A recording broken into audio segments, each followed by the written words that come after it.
নমস্কার, কথাকুঞ্জ থেকে বলছি। আজ সেই ঘরে এলায়ে পড়েছে ছবি, এমন ছিল না আষাঢ় শেষের বেলা। উদ্যানে ছিল বর্ষাপীড়িত ফুল, আনন্দ ভৈরবী।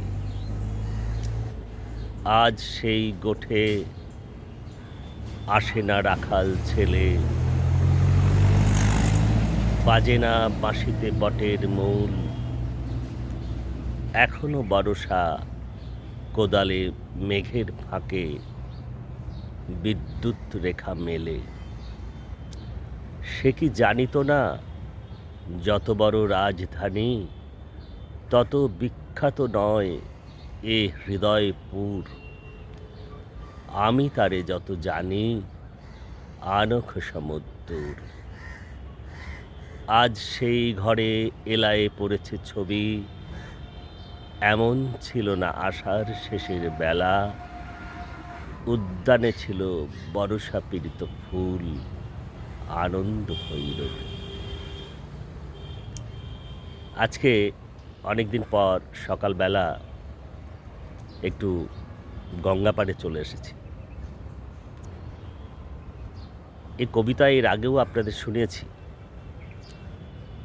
আর এই যে পরিস্থিতি চলছে আপনারা দেখছেন, খুবই ভুক্তভোগী বলা যায়। মাথার ওপরে সূর্যদেবের অশেষ করুণায় ৪৫ ডিগ্রি ৪৪ ডিগ্রি নিয়ে তার সঙ্গে এই ভোটের দামামা একেবারে পুরো বিষয়টা যেন ঘেঁটে দিচ্ছে। মাথা কাজ করছে না। সকলেই কম বেশি যাকে বলে একবারে চোখে সর্ষে ফুল দেখছে। তো এই অবস্থায় আর ভালো লাগছে না, চারদিকের এই জগঝম্প। তো আজকে মনে হলো এই কবিতা আপনাদের এর আগেও শুনিয়েছি, স্মৃতি থেকে যেটুকু আসে আপনাদের শোনালাম। ২-৪ লাইন বাদই গেল, কিন্তু শক্তি চট্টোপাধ্যায়ের এই আনন্দ ভৈরবী কবিতাটি কিছু লেখা তো থাকে, কিছু কথা থাকে, কিছু ঘটনা জীবনে ঘটে, যেগুলো যেগুলো সঙ্গে থাকে, আমাদের সঙ্গে সঙ্গে থাকে। তেমনই শক্তির এই আনন্দ ভৈরবী কবিতাটি, বিশেষ করে সে কি জানিত না যত বড় রাজধানী তত বিখ্যাত নয় এ হৃদয়পুর। আমি তারে যত জানি আনখ সমুদ্র। কোনো তুলনা হয়? তুলনারহিত, তুলনারহিত। তো ঠিক আছে, আজকে সকালবেলায় চলে এসেছি ওই যে বললাম গঙ্গা পাড়ে।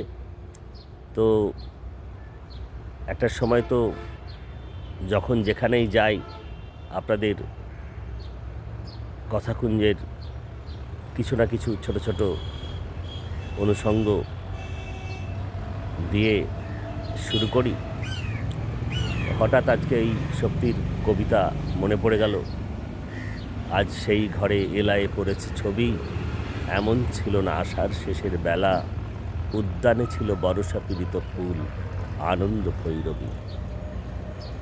আমাদের তো এই সমস্ত কবিতা, কিছু গান, কিছু সিনেমা, এসব রেডিও সময়, সেই রেডিও যুগ, অজয় বসুর কমেন্ট্রি, ইডেন উদ্যান থেকে বলছি, অজয় বসু, এইসব নিয়েই তো একটা সময় আমরা কাটিয়েছি আমাদের বড় হওয়া। কিন্তু এখন যে সময়টার মধ্যে দিয়ে আমরা যাচ্ছি আপনারা সকলেই জানেন, দেখছেন, একেবারে ওই যে বললাম একটা জগঝম্প, এবং খুবই একেবারে খুব সাধারণভাবে বললে খুব দুঃসময়।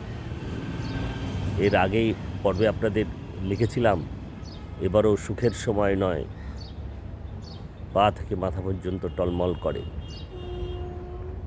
এও সেই শক্তি পর্বের অনুষঙ্গে। তো যাই হোক, আজকে এই 2-4 লাইন আপনাদের একটু শোনালাম স্মৃতি থেকে।